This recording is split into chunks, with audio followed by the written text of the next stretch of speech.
Welcome to your personalized deep dive on mastering English fluency. Looks like you're really serious about leveling up your English communication skills. You've even shared some episodes from a podcast called Master English Fluency with us. Excellent choice. I have a feeling we're going to uncover some real gems in this material. Master English Fluency. That's the title that gets right to the point. I'm curious to see what their approach is. Well, right off the bat, what struck me is that they're not just focused on grammar rules, which can sometimes feel a bit dry, wouldn't you say? Yeah. They're really emphasizing the practical side of things, how to actually use English confidently and naturally in everyday situations. I like that angle. You can have all the grammar rules memorized, but if you can't put them into practice in real conversations, what's the point? Fluency is all about communication after all. Right. And one thing that really caught my attention is how they debunk some common myths about fluency. For example, they talk about how you don't necessarily need to think in your native language and then translate everything in your head. That's a huge one. I've seen so many learners get stuck in that translation trap. It's like trying to run a race while wearing ankle weights. Exactly. And they also emphasize that fluency isn't about speaking at lightning speed. It's about clarity and smoothness, making sure your message comes across clearly and naturally. I think that's a crucial point for our listener to keep in mind. Think about it. Wouldn't you rather listen to someone who speaks at a moderate pace but is easy to understand than someone who's talking a mile a minute, but you can barely follow what they're saying? Absolutely. Speed can actually be a hindrance if it sacrifices clarity. So ditch those rapid-fire aspirations and focus on making yourself understood. That's where true fluency lies. It's about finding that sweet spot between accuracy and flow. And speaking of flow, Master English Fluency has a whole segment on daily habits that can help you achieve just that. Oh yes, the daily habits, that's where the real magic happens. They talk about this idea of thinking in English throughout the day, even when you're not actively speaking. That's an interesting concept. How do they suggest incorporating that into your routine? They give some really practical examples, like instead of thinking, I need to go to the store later, you could think, okay, I need to head to the store after work. Just simple things like that to get your brain used to formulating thoughts in English. It's like turning your everyday life into an English immersion experience. Even if you're not physically in an English-speaking environment, you can create that mental space where English is the default language. And it doesn't have to be complicated. One of the hosts suggests just narrating your actions throughout the day. I'm making coffee, I'm walking the dog, that sort of thing. What a brilliant way to sneak in some extra practice. It's about forming those automatic connections between thought and language. Yeah. And the more you do it, the more natural it becomes. They also talk about a technique called shadowing. Have you ever tried that? Shadowing is one of my favorite techniques. It's amazing for improving your pronunciation and rhythm. You basically listen to a piece of English audio and try to mimic the speaker as closely as possible, almost like you're their shadow. It sounds like a fun way to practice. Do you have any tips for making shadowing more effective? Absolutely. One thing I always emphasize is paying attention to the intonation, the rise and fall of the voice. It's what gives English its natural rhythm and helps convey emotions and nuances. That's a great point. It's not just about pronouncing the words correctly. It's about capturing that musicality of the language. Exactly. And a little trick I recommend is to record yourself while you're shadowing and then listen back. You'll be amazed at how much you can learn from hearing yourself. Self-recording, that's another great tip they mention in the podcast. They encourage listeners to record themselves speaking for a minute or two and then analyze their performance. It's a powerful tool for self-awareness. Mm. You might notice things you weren't even conscious of, like little hesitations, filler words, or pronunciation patterns that need some tweaking. And speaking of practice, they also stress the importance of actually talking to other people as much as possible. That's where the rubber meets the road, right? You can practice all you want on your own, but nothing beats real-time interaction. They recommend finding language exchange partners online or joining local conversation groups. And I think that's where knowing yourself as a learner comes in handy. Are you more introverted or extroverted? Do you prefer online interactions or face-to-face meetings? Choose a practice method that fits your personality and preferences. That's a great point. It's about finding the right environment where you feel comfortable and motivated to practice. And you know, it's interesting how they emphasize that fluency isn't about being perfect. It's about being able to communicate effectively, even if you make a few mistakes along the way. They really drive that message home, and I think it's so important, especially for learners who might be feeling intimidated or discouraged. It's about shifting your mindset from perfection to progress. Every mistake is a learning opportunity, And the more you embrace that, the faster you'll move towards fluency. I couldn't agree more. And one thing that really stood out to me in the Master English Fluency podcast is how they highlight the importance of vocabulary. Ah, vocabulary, the building blocks of any language. I'm curious to see what strategies they suggest. Well, they have this really interesting concept that I think you'll find fascinating. They're big advocates of learning phrases instead of just isolated words. That makes a lot of sense. After all, we don't speak in single words, do we? We use phrases and chunks of language to express our thoughts and ideas. Exactly. And they give a great example. Instead of just memorizing the word prepare, you could learn the phrase prepare for an exam. That's a much more practical and memorable approach. Learning the word in context gives it more meaning and makes it easier to recall in a real conversation. Right. And they have some other clever tips for vocabulary building. For example, they suggest creating a vocabulary journal where you write down new words or phrases along with example sentences. That's a classic technique, but it's still one of the most effective. The act of writing something down and using it in a sentence helps to solidify it in your memory. And speaking of memory, have you ever tried using visual aids to help remember new vocabulary? Visual aids, that's an interesting idea. How does that work? Well, research has shown that adding a visual element to new vocabulary can significantly boost memory retention. So instead of just writing down a word, try drawing a simple picture next to it. It doesn't have to be a masterpiece, just something to create a visual association. That's a great tip. Engaging different senses can really make a difference in learning. And, it doesn't even have to be drawing. Even just highlighting a new word in a bright color can help it stand out and make it more memorable. I love that. It's all about finding those little tricks that make learning more engaging and effective. Exactly. And speaking of effective techniques, there's another gem from the Master English Fluency podcast that I wanted to touch on their advice on how to handle those moments when you completely blank on a word mid-sentence. We've all been there, right? Oh, absolutely. That dreaded brain freeze, it can be so frustrating when you have the thought, but the word just slips away. Their advice is brilliant in its simplicity. Instead of getting flustered and giving up, they suggest simply using a simpler word or phrase that gets the same general meaning across. That's a great first step. It's about keeping the conversation flowing rather than getting stuck on a single word. Right, like if you can't remember the word exhausted, you could say, I'm really tired. Or instead of concentrating, you could say focusing. Simple but effective. Did they have any other suggestions? They also recommend trying to describe the word you're looking for. Like if you can't remember the word refrigerator, you could say the thing that keeps food cold. Clever. It's about finding ways to work around those mental roadblocks and still get your message across. And they also mention the power of paraphrasing. So instead of saying, I'm having trouble concentrating, you could say, it's hard for me to focus right now. Paraphrasing is such a valuable skill. It not only helps you in those moments when you forget a word, but it also makes your English more nuanced and expressive. It's like having a backup generator for your brain. When one pathway is blocked, you can reroute and find a different way to express the same idea. Exactly. And, sometimes it's not even about finding the perfect word. They also remind listeners that nonverbal communication can be incredibly helpful. Ah, yes. The power of gestures, facial expressions, and even just a good shrug can work wonders when words fail you. It's all about being resourceful and using all the tools at your disposal to communicate effectively. So we've covered quite a few tips and strategies so far. What do you think? Are you ready to dive a little deeper into some of the other materials our listeners shared? Absolutely. Let's see what other insights we can uncover to help them on their path to fluency. It's fascinating how the podcast tackled that myth about needing to live in an English-speaking country to become fluent. Right, it can be such a discouraging thought for some learners. They might feel like they're at a disadvantage. Yeah, it's definitely a misconception we need to bust right away. Being immersed in an English-speaking environment can definitely help speed things up, but it's not a must-have for fluency. Exactly. It all boils down to mindset strategy Yeah. and consistent practice. I mean, think about all the amazing polyglots out there who've mastered multiple languages without ever stepping foot in those countries. It's incredible. It really shows you the power of creating your own immersion experience, right?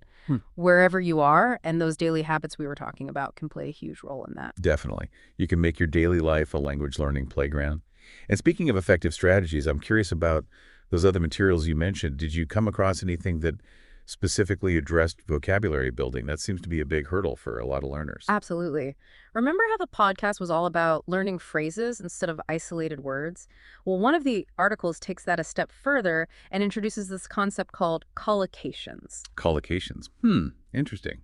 I'm not familiar with that term. What does it mean exactly? It's basically about getting a feel for how words naturally pair up in English. We don't just throw words together randomly. Certain combinations just sound right to native speakers. They're idiomatic. Ah, I see. So it's not just about knowing the individual words, but about how they fit together in a natural way. Exactly. And the article gives some really good examples, like we wouldn't say powerful coffee, we'd say strong coffee. Or instead of do a mistake, we'd say make a mistake. Those are perfect examples. It's those subtle pairings that can really make a difference in how fluent you sound like you're in the know. Right. The article emphasizes that paying attention to these collocations can save you from those awkward moments where your sentence is grammatically correct but just sounds off. It's like you're unlocking a secret code, figuring out the natural flow of the language. Yeah. And that reminds me of something else from those materials that study about how different learning techniques affect memory. I think that's particularly relevant to vocabulary building, wouldn't you say? Oh, yes. That study was really fascinating. It showed how powerful it can be to add a visual element to new vocabulary. I'm all for that. It makes sense, Yeah. right? Engaging different parts of your brain helps create stronger connections and boom, easier to remember things. Exactly. The study found that people who sketched a simple picture next to a word were much more likely to remember it later. Love that. Yeah. Simple, but so effective. And it doesn't have to be fancy drawings either. Even just highlighting the word or using different color pens can help. The study also mentioned flashcards, but not just any flashcards. They suggested creating your own with personalized examples and pictures. Now, that's a great tip. Personalized flashcards are so much more engaging and meaningful than generic ones. It's like you're making those words your own. And speaking of making things your own, I was reminded of that Master English Fluency segment about the struggle of forgetting a word mid-sentence. They had some interesting advice on how to handle those brain freeze moments. Oh, the dreaded tip of the tongue. Yeah. We've all been there. It's so frustrating when you know what you want to say, but the word just vanishes. What did they suggest? Their first suggestion is so simple, it's brilliant. Just use an easier word or phrase that gets the meaning across. No need to panic or overthink it. That's reassuring and practical. It's about keeping the conversation going rather than getting hung up on a single word. Exactly. They also suggest trying to describe the word you're looking for. Like instead of exhausted, you could say, I'm so tired I could sleep for a week. That's clever. It's about being resourceful, finding ways to get around those roadblocks in your mind. And they brought up the power of paraphrasing, which is such a valuable skill to have for fluency. So instead of, I'm having trouble concentrating, you could say, it's hard for me to focus right now. Paraphrasing is like having a secret weapon. It not only rescues you when you forget a word, but makes your English more expressive and varied. It's like having a backup route for your brain when one path is blocked. You can reroute and express the same idea. And, sometimes words aren't even necessary. They also remind listeners that body language can be a lifesaver. Ah, yes. The power of gestures and facial expressions. Sometimes they can speak louder than words. It's about being adaptable, using everything you've got to communicate. Speaking of tools, I think it's time we go back to that role-playing part from the podcast, where they talked about adding details and asking questions to make conversations more engaging. Oh, yes. They did a role play where one of them was ordering food at a restaurant. They showed how even little changes in language could make a big difference. I'm eager to hear how that played out. Role-playing is such a great way to practice real-life conversations. So imagine you're at a restaurant, you want to order a vegetarian dish. The customer starts by saying, excuse me, do you have any vegetarian options? Clear and polite, a good opening line. What does the waiter say? So the waiter, who's one of the hosts, says, yes, we have a few. We have a vegetable pasta dish, a grilled vegetable platter, and a lentil soup. Not bad. Some good choices. How does the customer respond? This is where things get interesting. In the first attempt, the customer just says, I'll have the vegetable pasta, please. But they point out that it could be better. I see what they mean. It does the job, but it's a bit flat. Doesn't really let the conversation flow naturally. Exactly. They do a second take, and this time the customer adds a bit more detail. They say, I think I'll try the vegetable pasta. What kind of vegetables are in it? Much better. By asking a question, they've shown they're engaged and opened up the conversation. Exactly. And the podcast hosts highlight how these little changes can really elevate the interaction. It shows you're not just repeating phrases, but actually participating in the situation. It's about going beyond those basic phrases and making your speech more natural and personal. And they make a great point about how asking questions helps you clear up any doubts you might have. Like in this case, maybe the customer wants to know if there are any vegetables they don't like, or they're just curious about the ingredients. It's a win-win. You get information and you get to practice real-world language. Did they have any other role-play examples? They did. They did a scenario about asking for directions and another about a work meeting. And in each one, they showed how adding details, asking questions, even using humor can really boost your fluency and impact. It's all about finding those chances to flex your language muscles and try different ways of expressing yourself. And they made a great point about how role-playing can help you get ready for those situations where you might feel nervous or unsure. It's like a practice run. So true. The more you practice, the more confident you'll be when you face those situations for real. And even if you mess up, it's all part of learning. Speaking of learning, wow, we've covered a lot today. From those basic daily habits to vocabulary building mindset, even how to handle forgetting words mid-sentence. What a ride. It's been great exploring these materials with you and finding all these great insights for our listener.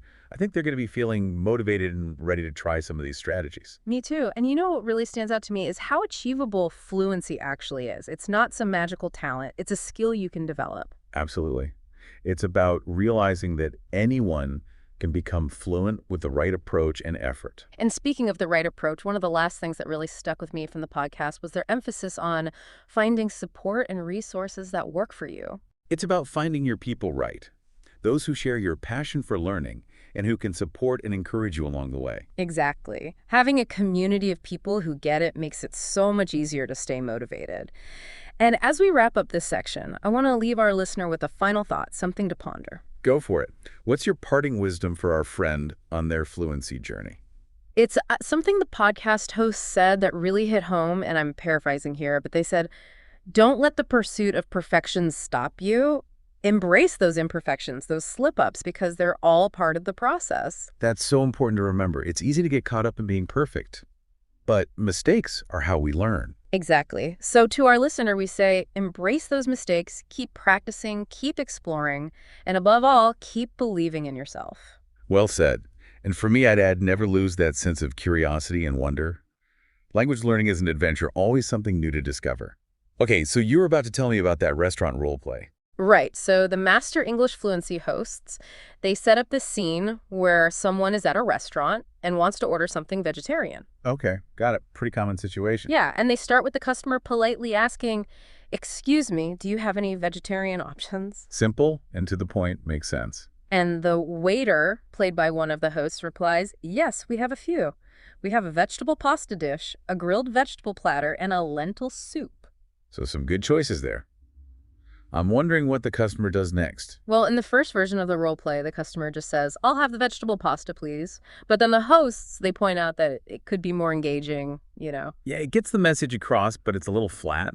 Doesn't really spark much of a conversation. Right. So they try it again, and this time the customer says, "I think I'll try the vegetable pasta. What kind of vegetables are in it?" That's better. Now it's more like a real interaction. Exactly. And the podcast hosts, they talk about how that one simple question makes a big difference.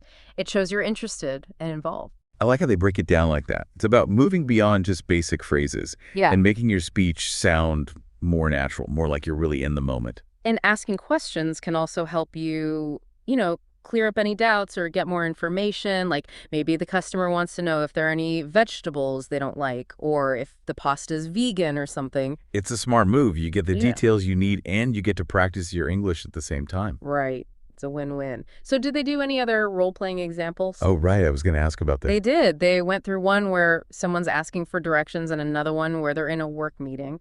And in each one, they showed how adding details, asking questions, even using a little bit of humor can really boost your fluency and make you sound more confident. It's like anything else. The more you practice, the better you get, and role-playing gives you that safe space to experiment and try things out. Absolutely. And one of the things they emphasized was that role-playing can be really helpful for preparing for those situations that might make you feel a little nervous or anxious. It's like a dress rehearsal. You can practice what you're going to say and get comfortable with the language. I like that analogy. Yeah. It takes some of the pressure off. So we've covered a lot of ground, haven't we? From those essential daily habits to vocabulary building to mindset to even tackling those moments when your mind goes blank. It's been quite a journey. It has. And you know what really stands out to me is how achievable fluency really is. It's not something only certain people can do. Anyone can get there with the right mindset and consistent effort. I completely agree. It's about breaking down those mental barriers and realizing that you have the power to become fluent. And speaking of power, one of the last things that resonated with me from the Master English Fluency podcast was their advice about seeking out support. Finding resources that work for you and connecting with other learners, whether it's online courses or language exchange partners or just friends who are also learning English. There's a whole community out there. Absolutely. Finding your people, those who understand what you're going through, can make a huge difference. It's encouraging and motivating to know you're not alone on this journey. Right. It's like having a cheer squad. And as we wrap up this deep dive, I want to leave our listener with one final thought. I'm all ears. What words of wisdom do you have to share? It's something the podcast host said that really stuck with me. They said, and I'm paraphrasing here, don't let the pursuit of perfection hold you back. Embrace those imperfections, those moments when you stumble or make a mistake, because that's how you learn. Such an important reminder. It's easy to get caught up in trying to be perfect, but mistakes are actually valuable. They show us where we can improve. Right. So, to our listener, we say, go for it. Don't be afraid to make mistakes. Keep practicing, keep exploring, and keep believing in yourself. You've got this. Well said. And I'd add, never lose that sense of curiosity and fun. Language learning should be enjoyable. It's an adventure with so much to discover. We've had a blast exploring this topic with you today, and we hope you feel inspired and ready to take your English fluency to the next level. Thanks for joining us on this deep dive. Happy practicing. Happy practicing.